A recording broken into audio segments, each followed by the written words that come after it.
back sa aking YouTube channel.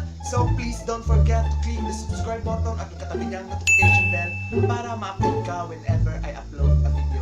So, ang video natin today is different kasi magre-review tayo ng isang product. So, disclaimer lang, kung ano man yung mga sinabi ko dito or ano man yung naging experience ko sa product na ito is based yun sa naging effect ng product na aking ginamit.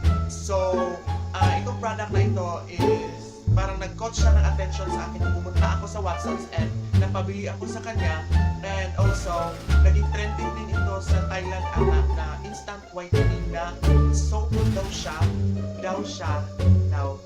instant whitening soap daw siya. So ayun, napabili ako. So nagamit ko na itong product na ito for I think 1 week na. 1 week ko na siyang nagamit, and i-share ko sa inyo yung thoughts ko about this product. So, ipapakita ko sa inyo kung ano itong product. So, ito ang product na aking nabili. Tadaan! So, ayan. So, na-open ko na siya, guys. So, ayan. Konti na lang yung sabon. Ito na lang siya, guys. And, ano siya, guys? Makapal ko siya, and ngayon, sobrang nipis niya na kasi 1 week na siyang nagamit. So, introduce ko muna itong product sa inyo, no? So, itong product is yogurt milk cream soap na merong nano gluta, and meron siyang Q10 and 3 times whitening glutathione, and meron siyang mga Thailand characters or made in Thailand. Ito siya, Able. So, para siyang yung body scrub na Able na ganito. And I think effective talaga ito kung meron ka ng body scrub at gagamitin mo ito sabon, I think, kasi meron ko nabasa dito. So, babasahin natin ang direction at kung ano ang kiniklaim ng product na ito. So, ito, direction sa paggamit ng product na ito. So, clean and nourish your face and body by gently rubbing with soap, then rinse off. Your skin will absorb the protein extracts and will be cleansed, nourish and moisturize. So, itong sabon daw na ito is nakakapag-cleanse and nourish, nagigib daw ng protein sa iyong face, and also nagbo-moisturize. So, meron din siyang direction na pa-Thailand na naman na sulat. So, meron siyang, ang ingredients naman is sodium palmate, sodium balm, Careline, aqua fragrance, glycerin, tetrasodium betaidot acid, C17891, yogurt powder, hydrolyzed milk protein, alcohol, tocopherol, oxalate, lecithin, caprylate, capric, triglyceride, obicanon, bisporol, basta yun. Pasensya kung mali yung pagka-pronounce ko, huwag minta. So, ito, papakita ko sa inyo. Ewan ko kung mababasa nyo, pero ayan. So, meron siya direction dito. Ayan, nasa likod. Tapos, ganito lang yung kanyang packaging. And dito sa ibabaw, guys, tignan nyo sa ibabaw, guys, merong kiniklaim itong product na ito. Ayan, kita nyo to. Yan, kita nyo yan. And ito daw ay Thailand Prime Minister's Best Thai Brand Award of 2015. O, nanalo pa ito ng award, guys. Sobrang effective siguro nito sa mga taga-Thailand. Thailand Prime Minister Best Award 2015. So, nakadalawang award siya, guys. Ayan. Itong dalawa ito is award yan, guys. Ayan. And meron siyang nakalagay na Thailand Trusted Quality, and meron siyang awarded as super brands as of 2014 and 2015. And itong product na ito is by Prime Asia Consumer Product. So, mag-expire siya sa 2021 December 26. Ayan. Meron siyang expiration date. Ayan. Tapos, meron din siya dito sa likod. Yung ano yung kiniklaim nila, yun na yun. So, yun lang yung nasa direction din.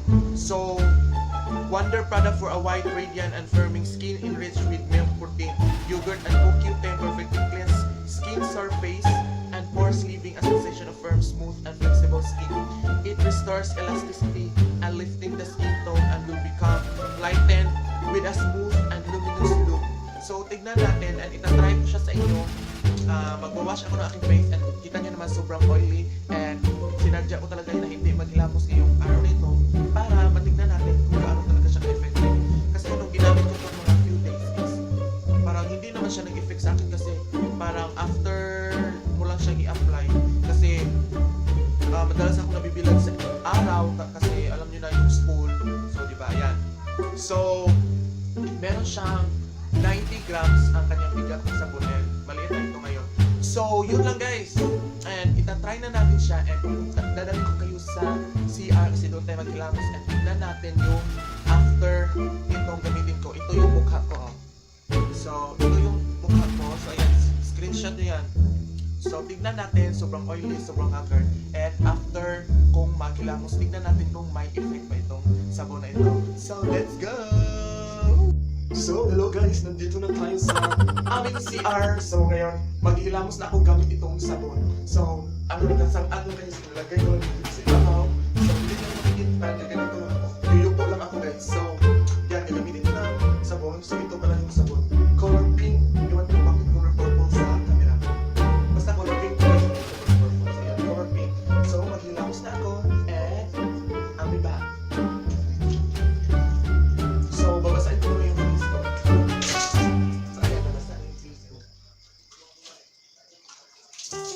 So, nabasa na yung face ko guys and gamitin na natin ang sabon. So, circular motion lang guys. Ayan.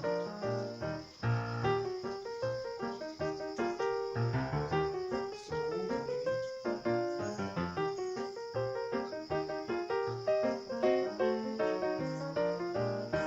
tignan natin kung bumati ba ako after nito.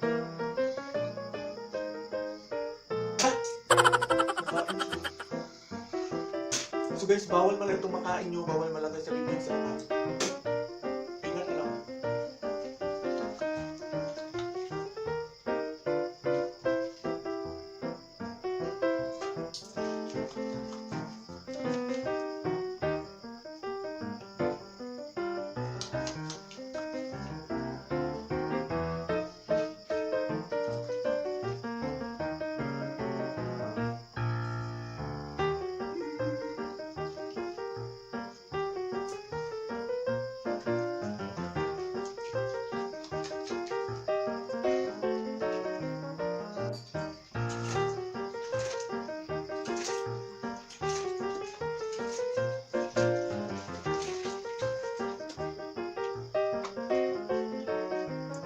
So, nakatapos ko lang siya i-wash ang mga sa So, amay ko na ito siya ng tissue para naman.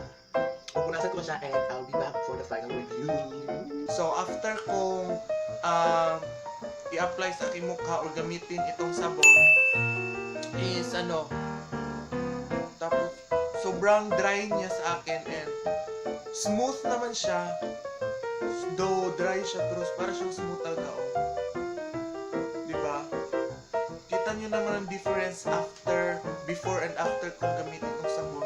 So, sobrang oily ko ngayon and ito para talagang nag-glow yung mukha ko. And ito, ewan ko kung napapansin nyo ba, pero smooth siya and sobrang ang bango niya. Tapos, so yun, parang talaga siyang nagbibigay ng ganda sa aking mukha. And ano lang guys, kapag gumamit kayo nito, bawal siya sa mata at saka sa bibig. So, para maiwasan yung mga irritation.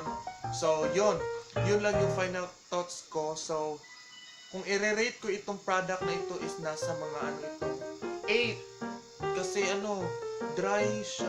Ganun naman talaga siguro yung mga whitening product kung nagda-dry siya.